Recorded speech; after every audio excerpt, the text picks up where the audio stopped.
அனைவருக்கும் வணக்கம். நேற்று நண்பர் யாலிசை தான் மெசேஜ் பண்ணி பேசுறீங்கன்னு கேட்டாரு. ஃபர்ஸ்ட் வினோத் கேட்டாரு, அதுக்கடுத்து யாலிசை கேட்டாரு. எனக்கு என்ன பேசுறதுன்னு தெரியல. நானும் எழுதி பார்த்தேன், எதுவும் எழுத முடியல. 2 வரைக்கும் மேல எதுவும் எழுத முடியல. சரின்னு சொல்லி கரெக்டாக போட்டு பார்த்துட்டு இருந்தேன். என் கூட தங்கி இருக்கிறவர் வந்து தம்பி படத்தை அமர்த்துப்பா அப்படின்னாரு. என்ன அப்படின்னு கேட்டேன். மது சூது அதுல வந்து மற்ற 2 விஷயம் உடனே போயிடும். மது வந்து அவ்வளவு சீக்கிரம் நம்ம எடுத்துக்கிட்டோம்னா அது நம்ம உடம்பு கிட்ட அவ்வளவு சீக்கிரம் போகாது. நீ பாரதி ராஜா படத்தை நான் மது இருந்தபோது நீ அந்த படத்தை போட்டீங்கன்னா நான் அழுதுருப்பேன். நார்மலா ஒரு மனுஷன் அழுகிறதுக்கும் மது இருந்து இருக்கா அது தெளிஞ்சு அழுகிறதுக்கும் வித்தியாசம் இருக்கு. அதனால படத்தை அமர்த்திட்டு அப்படின்னாரு. அதுக்கப்புறம் நான் போன்ல பார்த்தேன். யாலிசை நான் வந்து எப்போதுமே ஒரு மற்றும் நிகழ்ச்சிக்கு வந்தேன் அப்படின்னா இயக்குனர் அப்படின்னு சொல்லுவாரு. அப்ப வந்து எனக்கு கொஞ்சம் நம்ம ஒரு சில படங்கள் பண்ணியிருந்தாலும் நம்மளை இயக்குனர் மரியாதையா கொடுக்குறாரு அப்படின்னு கொஞ்சம் பெருமையா இருக்கு. ஆனா இவரை வந்து எல்லா இயக்குநர்களும் இயக்குனர் அப்படின்னு சொல்லுவாங்க. அந்த அப்படி சொல்லியுமே வந்து அவர் எந்த தலைக்கணமும் இல்லாம புது இயக்குநர்கள் ஒரு நல்ல படம் கொடுத்தாங்கன்னா அவங்களை பாராட்டுற விஷயத்துல வந்து அவர் அடிச்சுக்க ஆளே கிடையாது.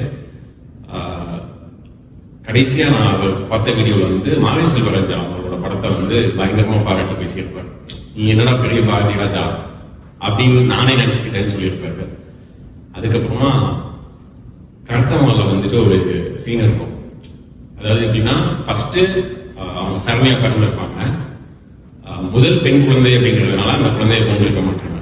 2வது கர்த்தமா பிறந்திருப்பாங்க. ஆனா அவங்களை கொண்டிருக்க மாட்டாங்க.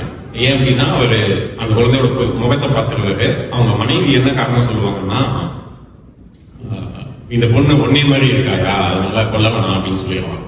அதனால அவரும் கொண்டிருக்க மாட்டாரு. 3வது பொண்ணையும் 4வது பொண்ணையும் கொல்லுவாங்க. அதாவது அதுல ஒரு பொண்ணு தான் வாத்தியார் எடுத்துட்டு போயிடுவாரு.